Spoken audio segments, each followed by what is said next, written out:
Hello friends, this is Gautam Pandey. Welcome to forum IAS. दोस्तों, last video में हम आपके साथ चैप्टर 19 डिस्कस कर रहे थे, जिसका हेडिंग हमने देख लिया था climax and this integration of the Mughal empire था, पार्ट 2, जिसमें हम शिवाजी को डिस्कस कर रहे थे। याद कीजिए, पिछली वीडियो में हमने डिस्कस किया था शिवाजी, वहाँ तक हमने डिस्कस कर लिया था जहाँ पे शिवाजी 1666 में औरंगजेब के किले से, आगरे से निकल कर भाग जाते हैं। उसके बाद क्या होता है हमने कहा था इसे डिस्कस करेंगे, तो इसमें देख लेते हैं क्या होता है आगे की कहानी।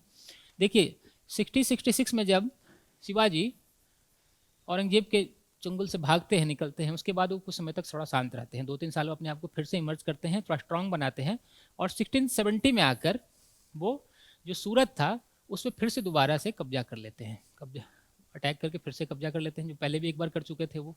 इस समय तक थोड़ा सा शिवाजी ज़्यादा पावरफुल हो चुके थे।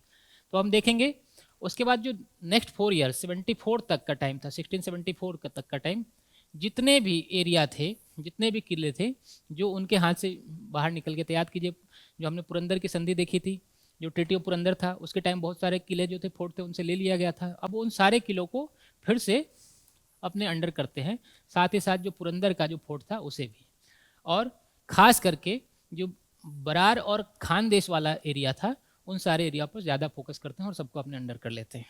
याद कीजिए, इस टाइम में औरंगजेब, याद कीजिए 60 कब का टाइम चल रहा है, 1674। इस समय पूरी तरह से औरंगजेब क्या था, नॉर्थ इंडिया पे फोकस था, साउथ इंडिया पे उसका फोकस ही नहीं था। पर्टिकुलर जो अफगानी विरोध थे, जो भी जाट थे, उन सारे का सारा जो विरोध कर रहे थे उनको दबाने में, सप्रेस करने में ही औरंगजेब बिजी था। इसका लाभ उठाकर इसने बीजापुर वाला जो एरिया था, उन सारे एरिया को भी अपने अंदर में कर लिया। तो इस समय तक शिवाजी थोड़ा ज़्यादा पावरफुल, एक बड़े इमर्ज कर चुके थे। फिर देखते हैं हम एक इम्पॉर्टेंट काम क्या है।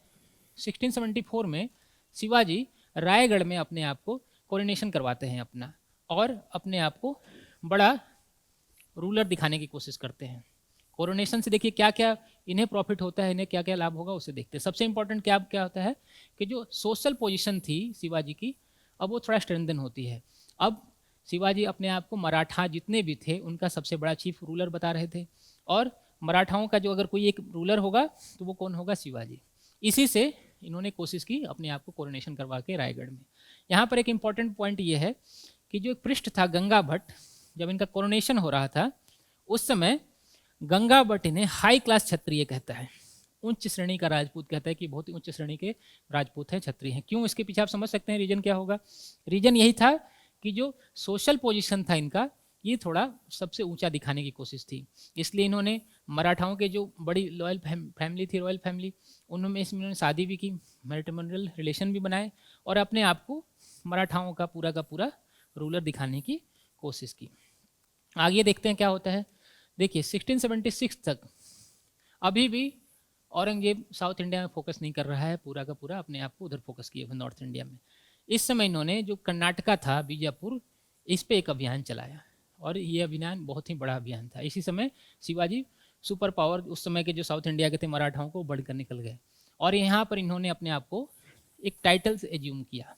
ये टाइटल था हिंदुओं धर्मोद्धारक, मतलब जो हिंदुओं का प्रोटेक्टर होगा वो कहलाया हिंदुओं धर्मोद्धारक।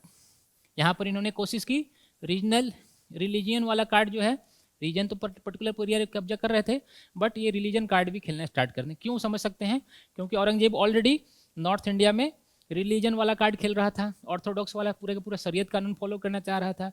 इसलिए इन्होंने कोशिश की कि रिलीजन वाला भी कार्ड खेला जाए, और अपने आप को हिंदुओं धर्मोद्धारक का टाइटल एज्यूम कर लिया। बट ऐसा बिल्कुल भी नहीं था कि वो हिंदुओं के प्रति मतलब क्रूएल नहीं थे। क्रूएल इन सेंस कि उन्हें नहीं लूटा, जहाँ भी मौका मिला इन्होंने हिंदुओं को भी अपने एरिया में लूटपाट की। और ऐसा नहीं कि मुस्लिमों को लूटा जा रहा है, हिंदुओं को छोड़ा जा रहा है, ऐसा बिल्कुल नहीं था। तो ये जो हिंदुओं धर्मोद्धारक था, ये सिर्फ और सिर्फ पॉलिटिकल ड्रामा कह सकते हैं, और साथ ही साथ अपने आप को इमर्ज करने की कोशिश थी। इस समय 1676 में जब ये कर्नाटका में अभियान चला रहे थे, तो लगभग 4 सालों तक इसी में बिजी रहे, और 1680 में जब ये कर्नाटका अभियान से लौटते हैं, जीत कर वापस आते हैं, इनकी डेथ हो जाती है कुछ दिनों के बाद ही। तो यहाँ पर आकर 1680 में शिवाजी की डेथ हो जा रही है और जो इनके सक्सेसर होंगे वो आगे रूल करना स्टार्ट करेंगे मराठा वगैरह में। देखिए उस समय तक औरंगजेब की भी डेथ हो जाती है 1707 में, याद कीजिए। उसके बाद जो पर्टिकुलर मुगल एम्पायर भी था वो पूरा पूरा कोलैप्स हो रहा था और मराठा अपने आप को इमर्ज कर रहे थे। तो इनके जो सक्सेसर वगैरह होंगे, अगर किसी एनसीईआरटी में डिस्कस किया होगा तो हम आपके साथ फिर से डिस्कस करेंगे। तो यहाँ पर जो इनसे इंपॉर्टेंट रिलेटेड टॉपिक है, जो इनका एडमिनिस्ट्रेशन सिस्टम था, वो अक्सर एग्जाम में पूछा जाता है। तो हम शिवाजी का जो एडमिनिस्ट्रेशन सिस्टम है उसे एक बार डिस्कस कर लेते हैं। देखिए जो इनका एडमिनिस्ट्रेशन सिस्टम था ये पूरी तरह से जो दक्कन स्टेट थे, दक्कन के राज्य थे, उनसे बोरो किया हुआ था। इनका खुद का अपना पर्टिकुलर ऐसा कुछ नया क्रिएटिव नहीं था। तो ये पॉइंट अगर कभी क्वेश्चन आता है कि शिवाजी का जो एडमिनिस्ट्रेशन सिस्टम था कहाँ से बोरो किया गया था, तो ये दक्कन के राज्य जो थे, दक्कन स्टेट से, वहाँ से बोरो किया, ये हम याद रखेंगे। आगे हम देखते हैं। देखिए शिवाजी ने अपने कोर्ट में 8 मिनिस्टर को डिजिग्नेट किया था। 8 मिनिस्टर को, इन्हें कलेक्टिव तौर पे कभी कभी अष्टप्रधान कहा जाता था। तो ये कभी कभी एग्जाम में आता है, ये पूछा जाता है कि अष्टप्रधान क्या है।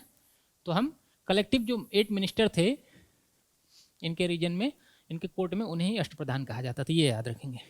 ये अष्टप्रधान में कौन कौन से मिनिस्टर थे उन्हें देख लेते हैं। देखिए सबसे इंपॉर्टेंट मिनिस्टर था वो पेशवा था। अक्सर देखिए बहुत सारे फिल्में बनी हैं, पेशवा बाजीराव, पेशवा को क्या क्या दिखाया जाता है। तो पेशवा जो है पर्टिकुलर एक पोस्ट था, पर्टिकुलर किसी का नाम नहीं था। ये पोस्ट क्या था, ये जितने फिनांस और जो जनरल एडमिनिस्ट्रेशन था, फाइनेंस समझिए, पैसे का लेन देन अगर मामला हो तो पूरा का पूरा पेशवा के हाथ में है। तो पूरा का पूरा जो राज्य मंत्री अगर कहा जाए, फिनांस मिनिस्टर कौन था उस समय का शिवाजी के मिनिस्ट्री में, तो वो था पेशवा। और साथ ही साथ ये जनरल एडमिनिस्ट्रेशन सिस्टम भी देख रहा था। तो ये पॉइंट हमेशा याद रखेंगे, पेशवा। इसके बाद देखते हैं सरे नौबत। सरे नौबत जो हमारा करंट का डिफेंस मिनिस्टर है वैसा समझ लीजिए, जो सेनापति उस समय कहा जाता था। सरे नौबत जो था वो सेनापति था और ये भी बहुत ही पावरफुल पोस्ट था। ये हमेशा जो मराठा सरदार वगैरह चीफ थे उन्हें ही ये पोस्ट दिया जाता था। तो सरे नौबत कौन है, डिफेंस मिनिस्टर है। पेशवा कौन है, तो हमारा फिनांस मिनिस्टर है। आगे हम देखते हैं कौन कौन सा मिनिस्टर है। एक मजुमदार था। देखिए अगर आप नॉर्थ इंडिया से बिलोंग कर रहे हैं तो आप जो वेस्ट बंगाल का जो करंट कह लिया है वहाँ पे मजुमदार एक सरनेम होता है, पता नहीं वहाँ से कैसे कोरिलेट है, तो इसे याद रखने के लिए थोड़ा आसान होगा। मजुमदार एक सरनेम है। जो मजुमदार का जो मेन काम किया था वो अकाउंटेंट था। जितने भी पैसे की लेन देन होगी उनका अकाउंटेंसी कौन मेंटेन करेगा, तो ये मजुमदार करते थे। तो ये याद रखेंगे, मजुमदार अकाउंटेंट। एक वक्का नवीस था। वक्का नवीस क्या क्या काम था ये देख लें। जो इंटेलिजेंस वाला काम है ये वक्का नवीस देखते थे। और साथ ही साथ जो हाउस होल्ड अफेयर्स था, house hold affairs in sense कि महाराजा उनके पास बड़ी बंगलो हैं तो उनको मैनेज तो करना पड़ेगा भाई। तो ऐसी कंडीशन में वक्का नवीस का काम है हाउस होल्ड मिनिस्टर अफेयर करना, अफेयर्स को देखना और साथ ही साथ इंटेलिजेंस पोस्ट को बनाए रखना। अब ये देखिए सुन्नावीस या चिटनीस कहा गया है। ये क्या करते थे, जो किंग का कॉरेस्पॉन्डेंस था उनको ये मेंटेन करते थे। तो चिटनवीस से अगर याद रखें, चिटनिस और सुरनवीस, ये पॉइंट याद रखना है। एक दबीर था। दबीर नाम से थोड़ा देखिए कोरिलेट करने की अगर कोशिश करेंगे तो दबीर दरबार से जुड़ा हुआ है, तो हम इसलिए याद रखना थोड़ा आसान हो जाएगा। दबीर क्या करता था, जो कोर्ट के जो नियम कानून थे, कायदे कानून थे, उन्हें ध्यान रखता था, उन्हें देखता था।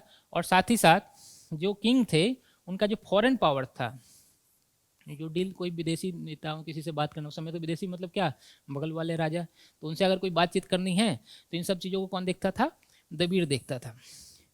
एक दो पोस्ट और इम्पोर्टेंट थे, क्योंकि 8 लोग थे तो हम दो और इम्पोर्टेंट बचे, उन्हें देख लेते हैं। एक न्यायाधीश थे और एक पंडित राव थे। इन दोनों का काम क्या था, जस्टिस सिस्टम देखना और चैरिटेबल ग्रांट जो थे, जो ग्रांट दिए जाते थे लोगों को, उनको देखना था। तो एक बार फिर से रिकॉल कर लेते हैं, हम देख लेते हैं इंपॉर्टेंट कौन कौन से थे। मजुमदार अकाउंटेंट है, वकिया नवीस इंटेलिजेंस पोस्ट है, सूर्यनवीस और चिटनीस जो है वो कॉरेस्पॉन्डेंस काम देख रहे हैं, दबीर क्या कर रहा है, कोर्ट का सिस्टम देख रहा है, और न्यायाधीश नाम से क्लियर है, जुडिशरी सिस्टम देख रहा है, पंडित राव चैरिटेबल ग्रांट है, उन सारी चीज़ों को देख रहा है। तो ये इनका जो एडमिनिस्ट्रेशन सिस्टम था उसे डिस्कस किया गया है। साथ ही साथ जो मिलिट्री सिस्टम था, मिलिट्री फंक्शन था, उसे देख लेते हैं। देखिए जो इनकी आर्मी थी बहुत ही स्ट्रॉन्ग आर्मी थी। आप समझ सकते हैं जो मुगल एम्पायर को टक्कर दे रहा है, उससे लड़ने की कोशिश कर रहा है, तो छोटी मोटी आर्मी होगी नहीं। ऐसी कंडीशन में इनकी जो आर्मी थी, कहा जाता है कि ये रेगुलर सोल्जर थे और उन्हें हमेशा ही शिवाजी कोशिश करते थे कि कैश में सैलरी दी जाए। इन्होंने पहले के जो भी रूलर थे उनसे सीखा होगा। लेकिन अगर कैश ना हो तो कभी कभी, जैसे याद कीजिए क्या होता था, पहले जागीर दे दी जाती थी अकबर के टाइम में, शाहजहाँ के टाइम में, तो वैसे इन्होंने जागीर वाला सिस्टम भी थोड़ा सा कोशिश किया जो पर्टिकुलर रेवेन्यू जो दिया जाता था उसे सरंजाम कहा जाता था। तो ये पॉइंट याद रखेंगे, सरंजाम क्या है, तो कैश में अगर पेमेंट ना दिया जा रहा है, कोई जागीर दे दी जा रही है, जागीर पर्टिकुलर लैंड दे दिया जा रहा है, तो वो कहलाएगा हमारा सरंजाम। ये इंपॉर्टेंट है क्योंकि कॉन्सेप्ट बेस्ड क्वेश्चन में पूछा जा सकता है। साथ ही साथ 2 टाइप की आर्मी थी इनके पास में। कौन कौन सी आर्मी, देखिए, एक पागा थी। पागा क्या है, आर्मी टाइप है, ये परमानेंट आर्मी होती थी। परमानेंट आर्मी जिसमें अप्रॉक्स 30 से 40,000 कैवलरी होते थे, अश्वरोही सेना होती थी, घुड़सवार होते थे। तो आप समझ सकते हैं पर्टिकुलर बड़ी एरिया आर्मी थी इनके पास, 30-40,000 परमानेंट रख रहे हैं, एनी टाइम इनके पास अवेलेबल था। और साथ ही साथ एक सिलहदार जो था वो टेम्पोररी आर्मी को सिलहदार कहा जाता था। तो ये पॉइंट याद रखेंगे, पागा क्या है, परमानेंट आर्मी, सिलहदार क्या है, टेम्पोररी आर्मी। और आर्मी में बहुत ही रूल रेगुलेशन बड़े कड़े रखे जाते थे। कहा जाता था कि जब भी कोई सेना कहीं से कहीं जाती थी तो अपने साथ कोई फीमेल वगैरह नहीं ले जा सकते थे। जो भी लूट मार का सामान आता था उनका सारा डेटाबेस मेंटेन किया जाता था। तो इस तरह से जो एडमिनिस्ट्रेशन सिस्टम और साथ ही साथ जो आर्मी सिस्टम था शिवाजी का बहुत ही स्ट्रॉन्ग था, तभी ये पर्टिकुलर बहुत सारे एरिया पे कब्जा कर पाए होंगे, आप समझ सकते हैं। अब देखिए यहाँ पर आकर जो मिडाइवल हिस्ट्री वाला सेक्शन है ये लगभग कंप्लीट हो जाता है। जो भी छोटे मोटे इनके सक्सेसर होंगे जो उन्हें देख सकते हैं, लेकिन हम आगे क्या करेंगे, अब पूरा का पूरा फोकस करेंगे मॉडर्न इंडिया पे। तो नेक्स्ट वीडियो में हम स्टार्ट करेंगे आपके साथ मॉडर्न इंडिया वाला सेक्शन, जो हमारा क्लास 12 का ओल्ड एनसीईआरटी है हमारी। याद रखिए ओल्ड एनसीईआरटी से, न्यू वाले एनसीईआरटी में ज़्यादा कुछ नहीं दिया गया है, तो इसलिए हम कोशिश करेंगे कि ओल्ड एनसीईआरटी से डिस्कस करें। तो चैप्टर स्टार्ट करेंगे फर्स्ट से लेकर आगे जो भी इंपॉर्टेंट चैप्टर होंगे आपके साथ डिस्कस करेंगे ओल्ड एनसीईआरटी के साथ। तो मिलते हैं फिर अगले वीडियो में। Thanks for watching. Current Affairs by Forum IAS is an all-in-one program that covers the dynamic aspect of the syllabus from both prelims and mains perspectives. Last year, we have helped more than 100 students crack IAS with our current affairs classes.